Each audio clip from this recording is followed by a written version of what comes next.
Hey, welcome back to Mornings with the Mayor. I'm your host, Robert Dye. We're back live in FB for another look into our city, connecting with community partners and special guests from time to time to dive into a wide variety of topics affecting our community.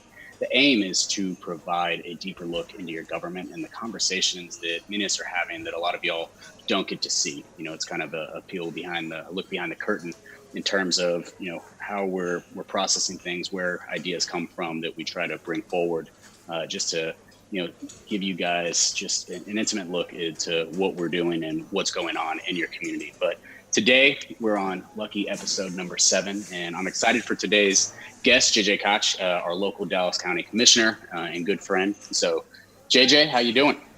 I'm well. Thanks for having me today, and let's see if we can make things a little better for folks. Yeah, well, you seem to be doing a good job of that with your seat there in the County Commissioner's Court. But how's the family doing? How's Amanda and the kids? Good. For everyone, there's been that period of adjustment, and always a couple of nice surprises that pop up. The kids have gotten a chance to meet some more of the kids in the neighborhood, and they try their best to play in a socially distance fashion, if you will. I mean, a lot of riding bikes and stuff, but there's just been, with the struggles that pop up, there's always some good that comes of it. So that we've had some cool opportunities to do just kind of neat family dinners, just trying to keep things creative. So it's been, it hasn't been all bad.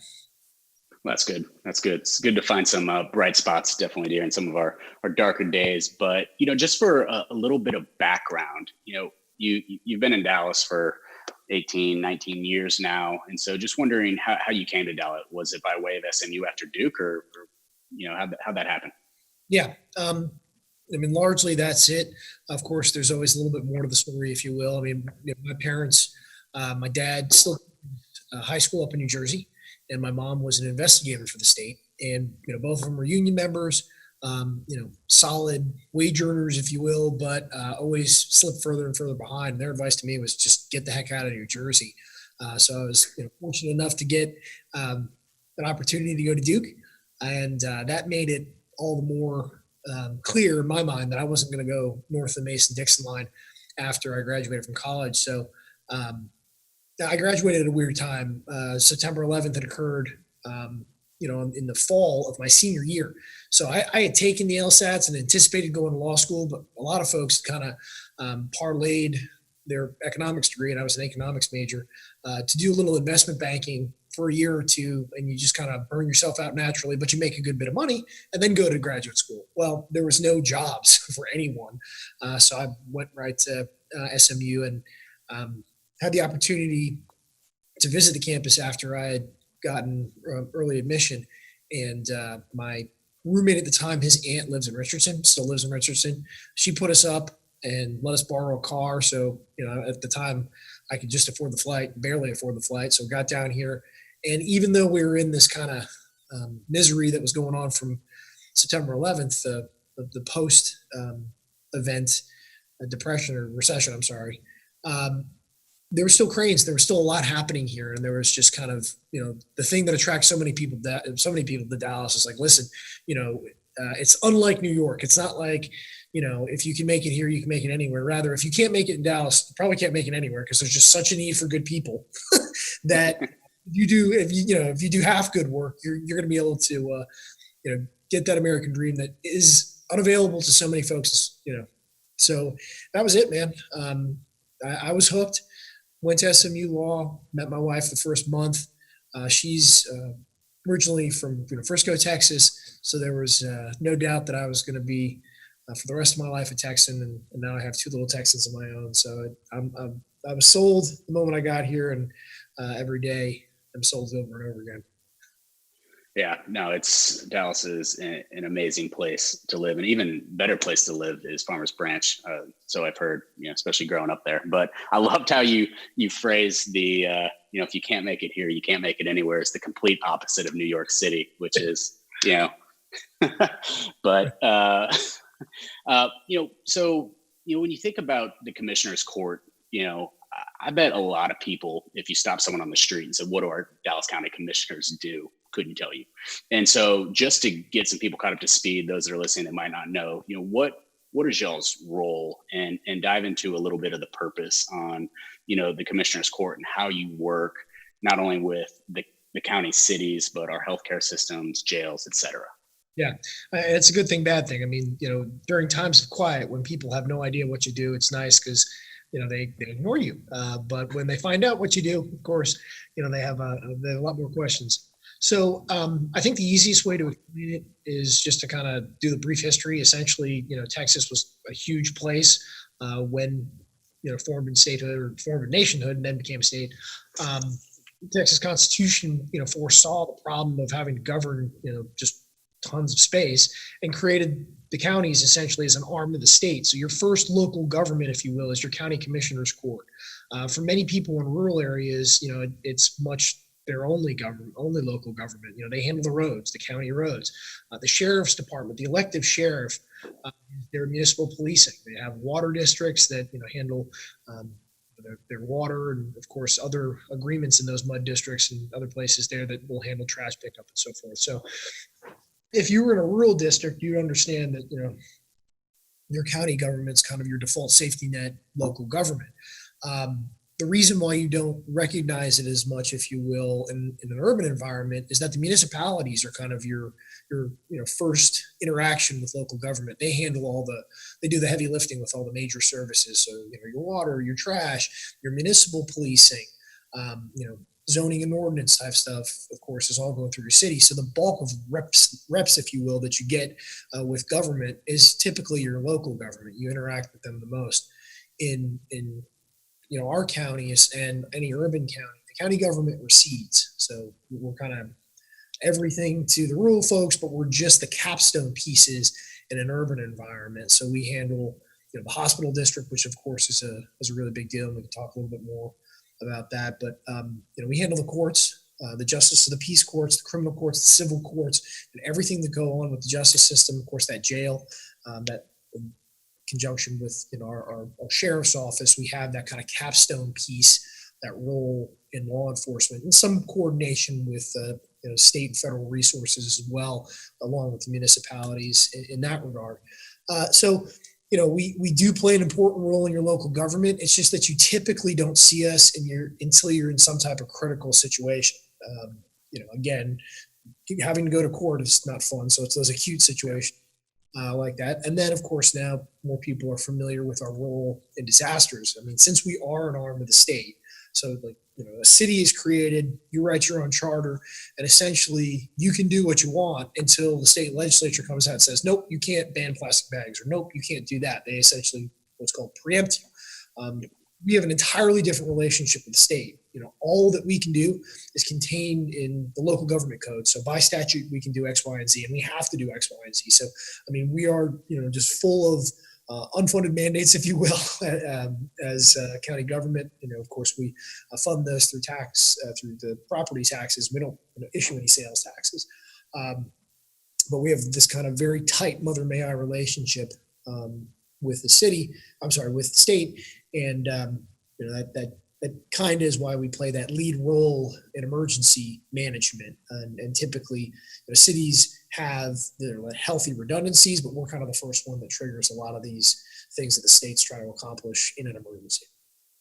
Yeah, and I'm grateful for all that you guys have been doing during this coronavirus, because people might not be aware of all the extra time, energy, and all the extra meetings that you guys have had to have conversations, not only with the electeds and all the cities that have been affected in the county you serve, but there are probably bigger conversations as well, because you're thinking of different ways that we need to allocate funding and get people help and keep businesses going. And I know that the commissioner's court, much like my city, not everyone's always on the same page, but you guys have definitely been working together to try to move Dallas forward and keep us that strong MSA that we've been for years. The reason so many people are continuing to move here, so many businesses are continuing to move here. But when you think about how COVID has flipped just everything on its head, which has pulled y'all's focus away from what y'all normally have been doing for so long until this happened. when you consider the health, safety, and well-being of our community, what's been the biggest challenge during this time for you, and what do you think our biggest focus should be on going forward? Sure. Um, the biggest challenge has just been obtaining resources. I think that's the major challenge for large institutions. And typically you're talking about PPE, right? I mean, that's your first and foremost. We're necessarily going to have to interact with people because that's just what we do as a government. So whether it's our nurses, whether it's those in the health department themselves that are actually tracking outbreaks and not having the luxury of sitting in an office, they actually have to be acting as a frontline. Same thing with our sheriff's officers, jails. That's been our just kind of biggest first hurdle regarding resources. But then there's kind of all the secondary resources that go into continuing operations. We've shut down a wide assortment of our physical footprint. So you have somewhat of a lighter burden on these large public spaces, if you will, and you don't have people in the offices, so you're not having to clean them as much, if you will.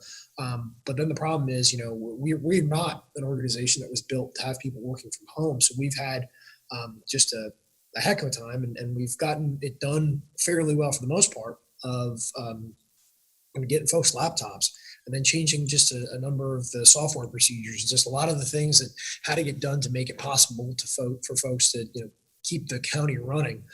Was probably the second big kind of resource hurdle, if you will. Unfortunately, the CARES Act, we got some quick injection of funds to be able to take care of that, so we wouldn't deplete all our reserves. But there's still the logistics of it, and we're not the only large entity that needs 2,000 laptops yesterday. So that took a while to get done.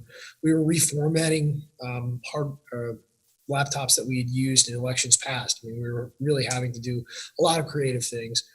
So those two biggest kind of areas of resource acquisition is something that at least I'm certain, and not just the judge, but all the county commissioners were having to get their heads around because we kind of subbed out some of the bigger projects, if you will. Dr. Garcia has been leading point on how we manage our facilities during the lockdown and then after. Dr. Daniel and I have been doing a lot of that tech and business process heavy lifting, essentially making sure that everyone can still carry on the work of the county. That just doesn't go away. That just has to happen. So we've kind of all divvied up, and Commissioner Price has been at the forefront of the criminal justice piece, the courts and the jail, which have some very unique issues as well. I mean, it's not like you can just stop handling some of these criminal matters because people have very specific constitutional rights regarding that process. So there's just been a lot to figure out. Yeah, and in terms of figuring out, I mean, we're facing similar challenges. I mean, when you talk about the courts and the systems and what's going on there, I look at last night at our council meeting, we were talking about the funding in our municipal courts has gone down, and what does that look like? But when you look at why it went down, it's because less people are out doing things because people are sheltering in place at home, but also due to interaction and the potential risk it posed, stopping people. It was more of just a warning situation rather than trying to ticket everyone, because we understand that so many people are going through a hard time. Why continue to overburden them at this time and just say, hey, be safe.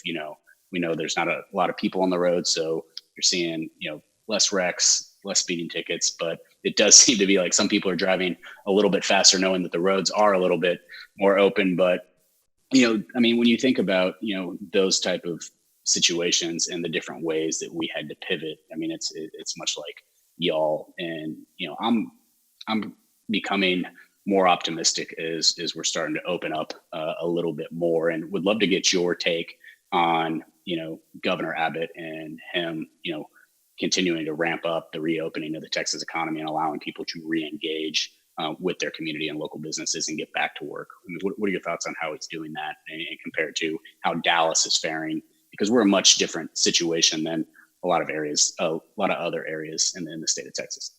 Yeah, I've been generally pleased. I think there's just two timelines that I was either a little confused about or somewhat in disagreement about. So early on in the process, urban counties locked down, right away, and we went to shelter in place early. The governor put it in such a way that like, hey, listen, they have the right to do that, but I'm not pushing that on everyone else. And I was okay with that, except for some of the issues that kind of pop up with our sister county. You have Dallas County, Denton County. They're all closely knit with the fabric of work and play and all of that. So to kind of more supportive or push more things toward a more regional effort, these kind of tip the scale in Dallas County's favor. Really, we really kind of needed Colin and the adjacent counties to lock down right away with us, and they eventually did. Um, I, and I don't think there would have been a huge difference regarding reducing spread. I mean, I think overall the job that the state of Texas has done at large regarding keeping the spread limited has been very good. I mean, I think we did a great job of flattening the curve right away. I mean, we plateaued fairly early, so I think that entirety of that effort was really successful. I was and still am a little confused on why we decided to accelerate, not substantially, but we did accelerate regarding this opening up process. Again, saw that it was really critical that we shut things down early because we just don't know where things are going to go. As we saw it develop and mature in places, Italy and Spain, we realized that we're not facing some of the same problems that they are, but we can still have a healthcare crash on our hands if we're not careful. Of course, we closely watch New York. Here in Dallas County, we really watched King County, Seattle. So Seattle's King County, Washington. Very similar regarding density, very similar regarding population. They have 2.1 million. We have 2.6. They were hit early. They had a lot of deaths early, disproportionately high because it hit some nursing homes. But their overall case growth, they managed very well. So we were kind of watching closely to what they're doing and learning a lot about them. So here we are with the governor kind of in the later stages, and we've really kind of accelerated, and may have to do with the pushback that we saw from Shelley Luther and the rest of them, going a little bit quicker and essentially having to go a little bit quicker because the governor could have really lost the situation if he had heavy duty protests and people just essentially flouting the law because one of the problems that we locally and on the state have kind of recognized, there's just not enough guys with guns to force everyone to do something unless you have, at least a broad swath of the population that are just willing to consent.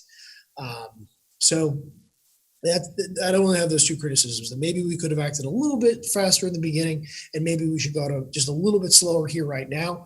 But clearly, we have to be moving in a direction where people are allowed to get back to business, and conversely, people that are deciding to still shelter in place, they need that option as well because they know best for themselves and the health and well-being of their family. I mean, when you have someone with a compromised immune system or anything like that, I mean, no one should be kicking you out the door, making you engage in commerce again. But conversely, as much as it is safe, we got to try to get people back to work because at the end of the day, I mean, there's just not going to be money for government. There's not going to be money for anything to sustain life if we let this drag on for too long. And we're getting there. I mean, we're in many respects for individual crises, we're past that point.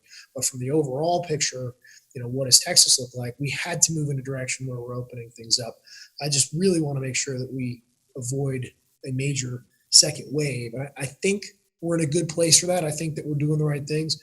I'm hopeful that, kind of the accelerated opening will end up conditioning people more. You're kind of going out in an environment where it's a little bit more risky. So you'll do a better job of wearing a mask, washing your hands. And since you'll be kind of practicing that, hopefully for 3-4 weeks, by the time we start to see a spike in cases, there's going to be so many people that are just kind of so good at reducing the spread in that place in late June or early July that we're not going to see a major spike. It'll kind of pop and crest back off, and then we can really fully dig in and get back to normal as we head into the fall.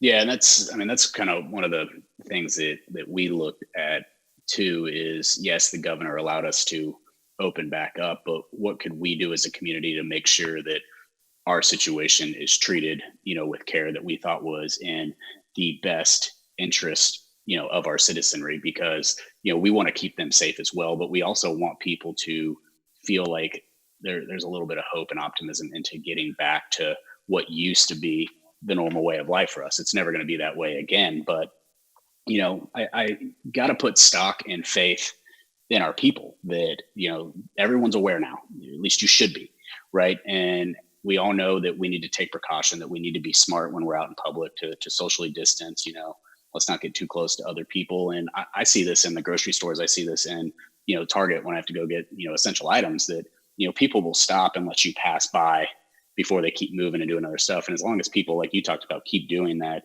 we can prevent that second wave, because in my opinion, and seeing some of the numbers, I know you've seen some of them as well, that would just be catastrophic for our economy, for consumer confidence, for business, for everyone. So it's paramount that we all take the necessary precautions to, proceed carefully to maintain, our hygiene levels and social distancing. But, I think there's a way to do it smartly. And, our community was a little bit different than Dallas, and that, we kind of trusted our public and thought that, hey, they'll engage responsibly. We put up appropriate signing, but we kept our parks open. We kept, a few more amenities open that were taken away in a lot of other communities. And I feel like that was a benefit because, we still have relatively low number of cases, low number of deaths here. So it shows that, people did engage responsibly. We just need to make sure that they keep doing that, and we allow ourselves to open in a way that minimizes that risk, like you said, to maybe go a little slower, but within the confines of what the governor would allow. But, it's good that we're all, on the same page with this for the most part. I haven't seen any conversations that have just got absolutely hostile in terms of what we're all doing collectively and keeping all the counties and everyone on the same page. And, appreciate you and the commissioners, the rest of the commissioners court, for allocating those CARES funds yesterday to our community, because I know as a city that's 40-some thousand people, we don't get the same resources that Dallas did or the county during these times. And y'all have been a great partner to help us out, but we're definitely looking for ways that we can allocate our own funds to directly benefit our businesses and residents that are in need. But in addition to overcoming those challenges and the critical needs, how do you find time to continue to implement, the 5 major visions for the county? And 2 of my favorites of those are to be a proactive regional partner and become a destination of choice for businesses and residents. And how are you guys continuing to working to ensure those items are met while we're working through this as well? Yeah. Well, it's funny when you think about the last one, to be a destination of choice, doing the right things regarding opening up business when it's safest / earliest, the earliest safest point, if you will. Certainly sends a clear signal to folks like Elon Musk who are interested in moving operations. So, sometimes how you react in the crisis will actually be one of the reasons why you end up getting more businesses. Not kick a place while it's down, but after what happened in Katrina and Rita, New Orleans didn't see a lot of people come back because a lot of jobs didn't come back, right? I mean, they still have a thriving, entertainment and tourist draw, but because of just the incredible myriad of problems that they're just always beset with, and then their inability to adapt in a crisis and react to a crisis. I mean, they're not a destination that folks want to go to. So really, making sure that we handle our response first and handle it very well is probably the biggest thing to continue to draw folks in. So we kind of kill 2 birds with 1 stone in that regard. I mean, by responding well, we're doing what we need to do to encourage folks to come here. Regarding, making Dallas County a healthy place for folks, I mean, certainly that goes along with it as well.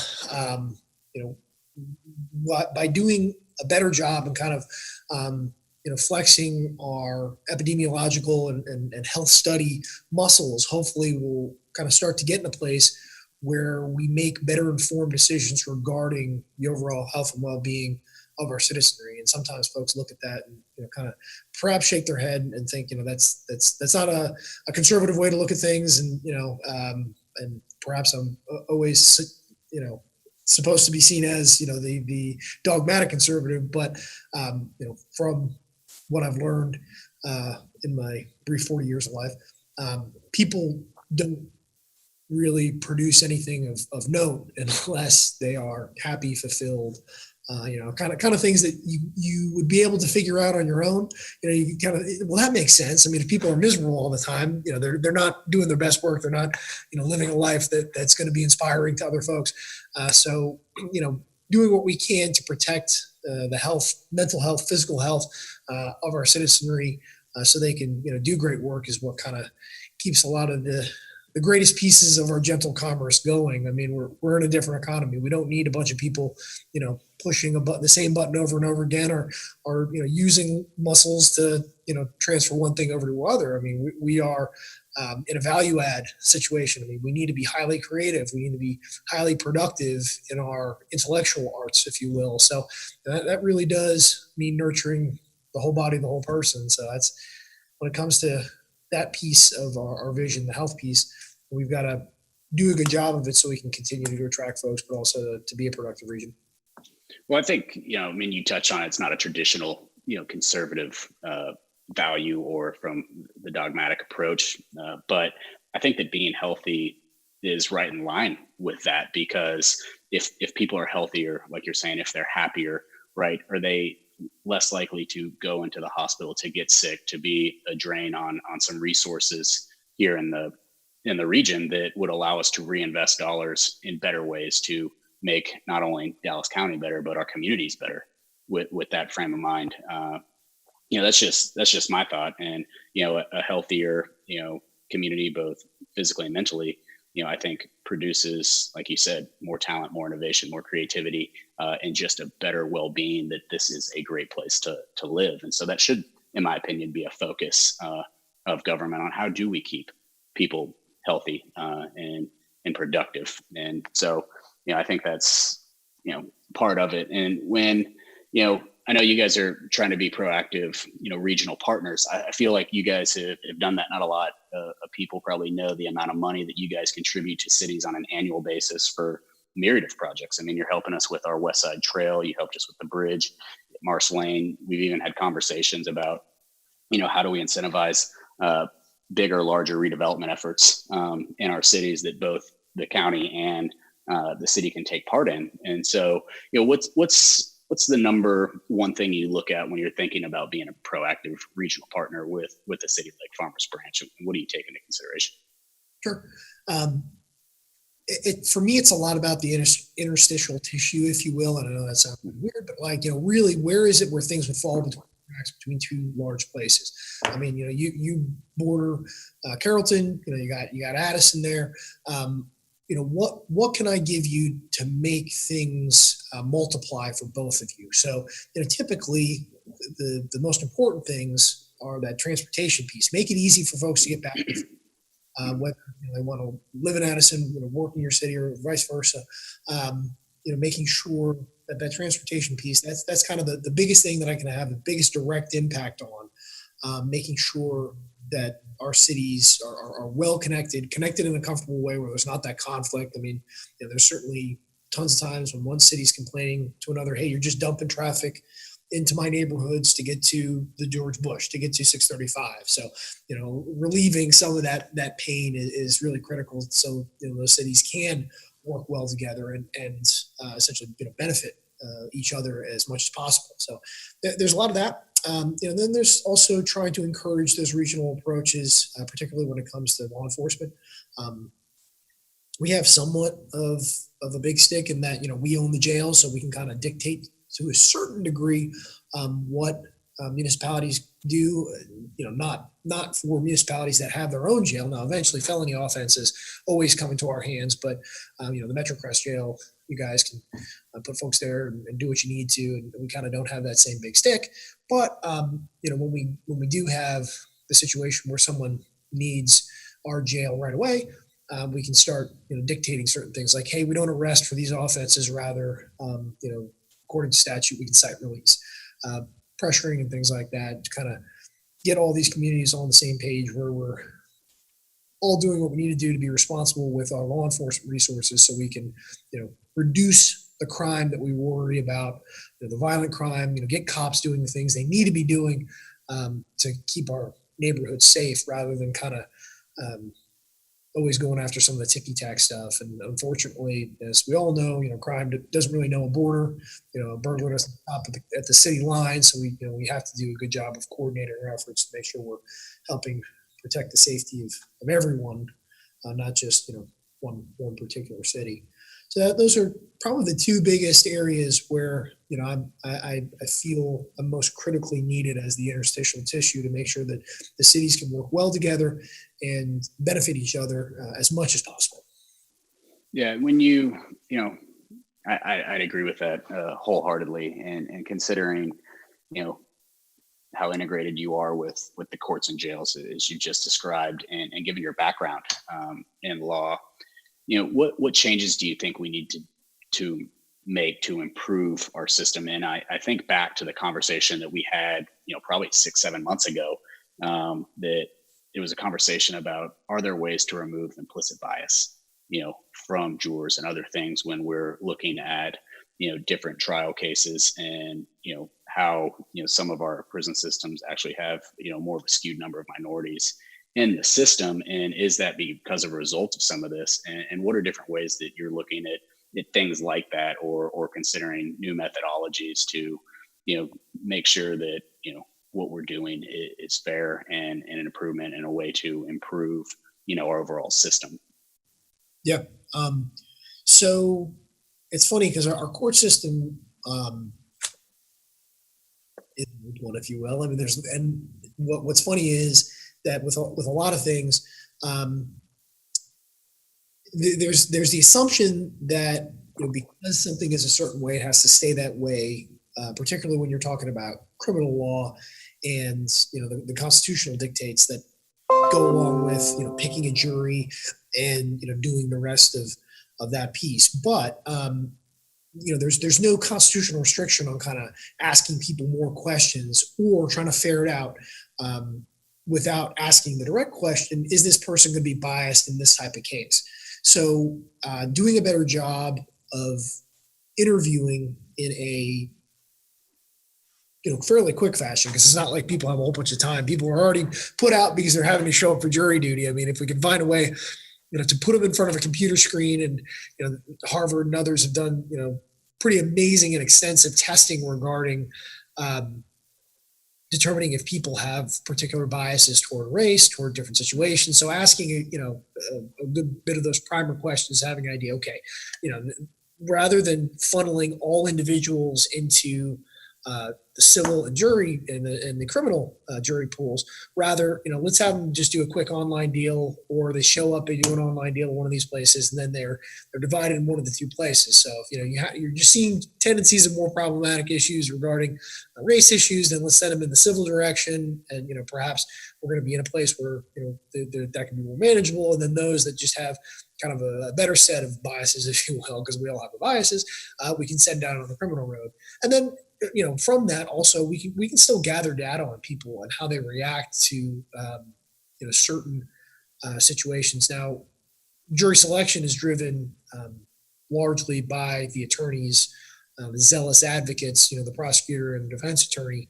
They're the ones that are asking the questions, and the judge manages that process. The judge has a great deal of leeway, though, in asking some of those questions as well, and kind of managing some of the pieces of voir dire, and that's that interview, if you will, with a jury. Just getting more information quickly, again, so to kind of make this thing painlessly, out of this group of people.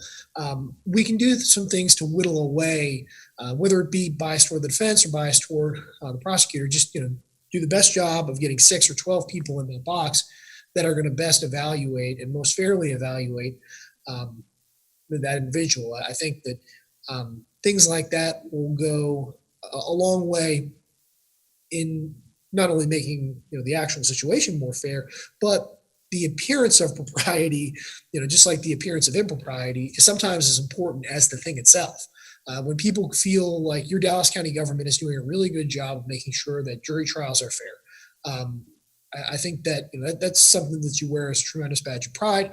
That you're being a thoughtful government. You're constantly trying to make things fair for all your citizens, and that'll bleed on into other aspects of whatever process it happens to be, whether it be administrative processes, whether it be whatever else. When you get good at the science of lashing yourself to the to the boat, if you will. Yeah. Yeah. No, I'd agree, and I like that you put a spin on it and talked about data and how we can use more of that to help us make better decisions. Like you said, to potentially have a better way of putting the best 6 to 12 people in the box that are going to make decision regarding someone's future that's going to be fair and with as little amount of bias as possible. I think is, like you said, it's a good goal to shoot for any community to say, hey, you're going to get a fair shake here, and even though we are upholding all our laws, we're enforcing the best we can. You are afforded the right, to seek justice, and being able to ensure that they can get that the best way possible. I think, it's just critical for any community, for any resident and citizen to know that you're going to get a fair shake when you go in and not think the system's skewed in some way or another. But, talking about that data, I know you're kind of a tech guy. I like to fancy myself a tech guy and use data a lot myself to make decisions that I'm doing not only for work, but try to integrate that into the city as well. But I know the county's focused on digitizing records, upgrading those financial systems, and doing all that. But what benefit do you see from that? Is there any downside to going completely digital? And have you all even looked into blockchain models to provide immutable data and things like that? And what else is the county doing in those efforts? Yeah, so we're a long way from blockchain. So blockchain would imply kind of end-to-end digital process, right? So y'all just got laptops. So. Yeah, we're just so we're if you're in a situation where you can do something on blockchain, I mean the entire process from end to end is digital, right? I mean the initiation of the thing and the consummation of the thing are all done in that process, and that doesn't exist. There's no end to end anywhere in Dallas County. So we are in the process of digitizing as much as possible.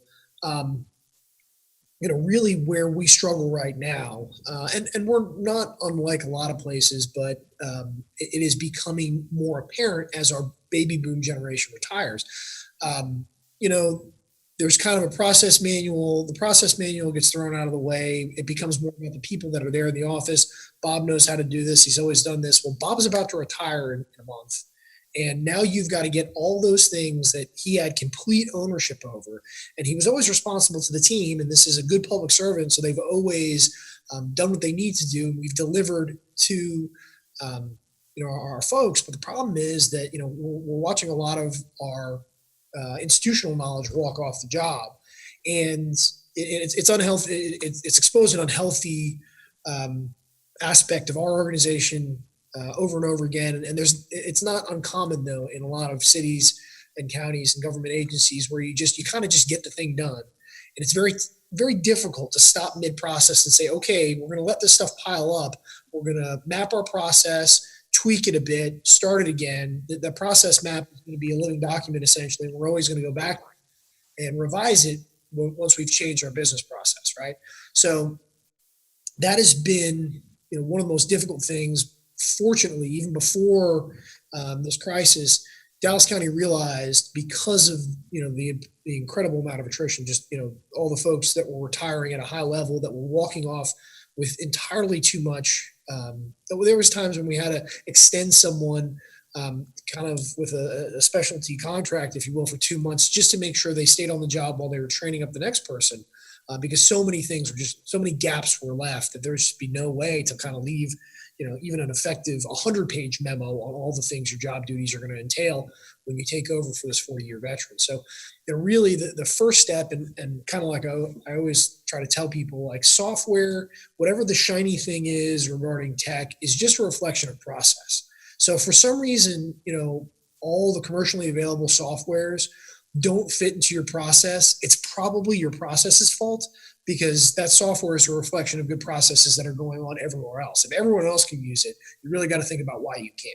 So kind of our first step has been just a raw digitization of a lot of the documents, having the seed data, if you will, all of our information in one place. So we're doing a lot of that.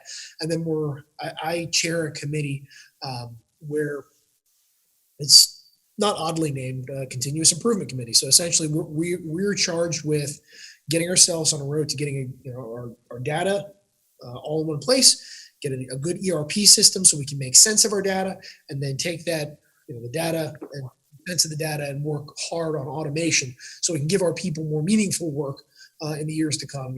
Make sure that we're automating a lot of tasks that need to be automated, but also providing kind of lifelong learning opportunities for those individuals. So they will necessarily automate themselves out of a job, if you will, but they're always going to be able to come back in a level up role, if you will, because they'll be still either the stewards of the data, or they may move into a new position entirely, offering hopefully exciting challenges for them to take on there.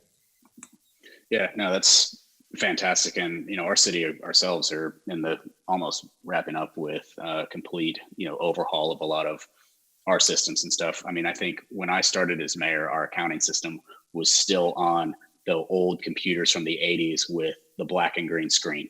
And luckily we got to turn everything over before COVID hit, because that allowed people to work from home and do other things that they would not have been able to do. So I totally get where you're coming from in terms of, upgrading systems and models and making it easier. And yeah, it might eliminate some jobs, but I've always believed that with innovation and creativity, even though that job might be eliminated, another job is created because of that, and different things that need to be factored in as we move forward. But, I know we're way off from blockchain, but I always, imagine a future where, blockchain, how does that help digitize school records, and your grades and everything that are immutable, transferable, never lost, who did what and where. But the same thing is that, as a title guy, I know you've worked in some capacity there, that, what if DCAT ever moved to that model to where your title's just on that, and it just makes it super easy to buy, sell, and valuate and move properties. I know some other countries have looked at some of those models, but that's way out into the future.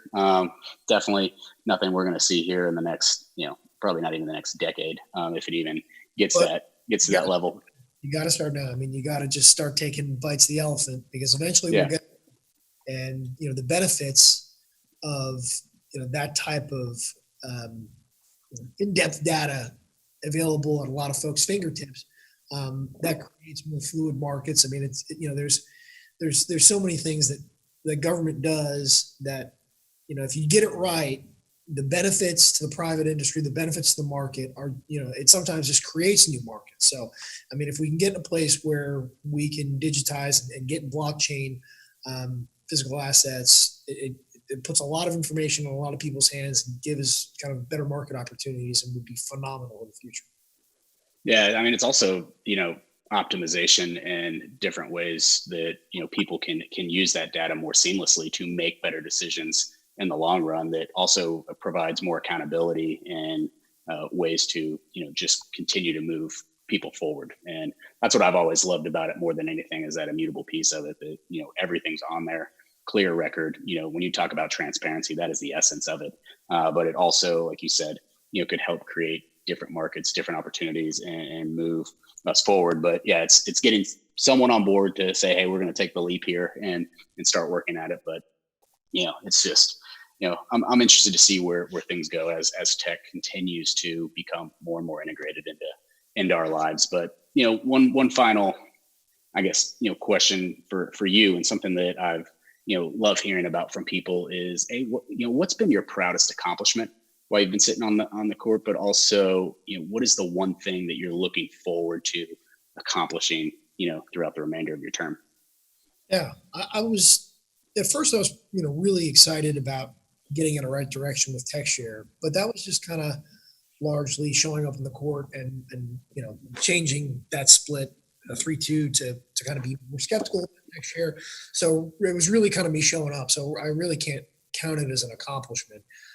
Being named as chair for this continuous improving committee was probably so far the biggest accomplishment, and the things that have happened with that. I mean, it kind of, and I don't care that a lot of folks haven't seen it, but I'm the lone Republican on the court, and the Democrats entrusted me with a pretty large decision, deciding on ERP, working with our administration folks of mapping out our processes over the entire county, and changing those. I mean, that's essentially, that's a pretty big deal. I mean, they're trusting me with modernizing how we do business in Dallas County.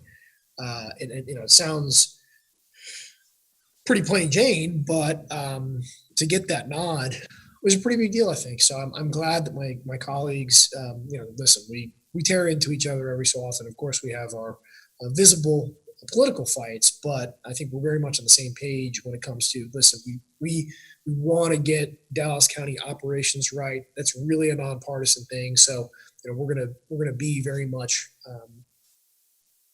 of the same voice when it comes to, we're going to modernize, we're going to make these jobs better. We're going to, at the same time as we're doing this, which is going to change the nature of a lot of those jobs, we're also going to offer robust lifelong learning. So we're making sure that this is not about firing a bunch of people. This is about giving people better jobs that are more meaningful. So having been kind of trusted with that vision to implement it has been a really big deal, and I've been enjoying it a lot.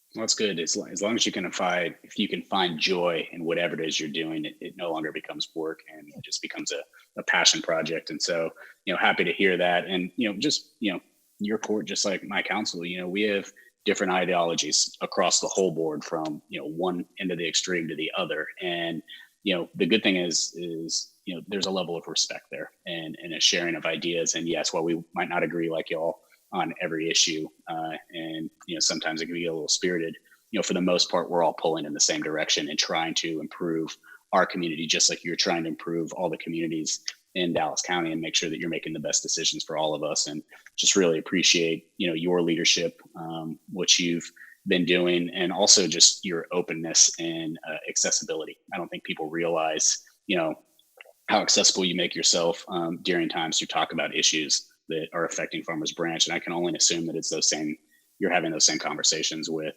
mayors and council members in other cities to continue moving us forward. And so just want to thank you for that and your leadership, and especially your leadership during this critical time in the history of, probably the world. And so, one of the last things I like to do is rapid fire, where I'm going to ask you 3 random questions, that, are a little bit more personal in nature, but, I have to ask, would you consider Duke basketball to be the best college basketball program of all time, or would you lean somewhere else? Yeah, bar none. Considering the age in which we've done what we've done, I know that folks want to either say Kentucky or UCLA, but I think under Coach K, given the environment that they had to do it, I think that UCLA and Kentucky's championships are long in the past, when basketball was played with rocks, and I think the only light they played by was candlelight. So it doesn't count. It doesn't count. We won in the modern era, so we are the best modern era program. I love that approach and what Coach K did for a school that really didn't have much other than a wonderful education before he showed up. And I hope that my undergrad tech, I hope that we're able to keep our basketball coach, because he's transformed our program, and I hope he builds something similar to what Coach K has built out in Duke and stays for a while. But second question, do you prefer the short hair or the long hair for your own look? I know me and you have definitely changed up our look a few times as we've been sitting in our seats, but what's your preference? Preference is the long hair. It's truth in advertising. I see myself as more the educated barbarian.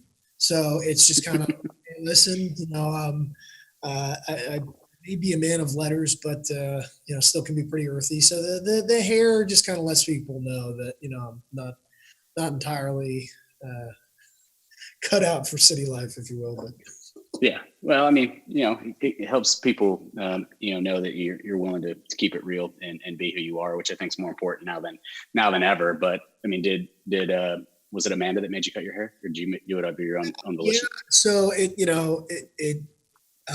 Amanda went to law school with me. She's a litigator, and of course been a trial lawyer for a time as well.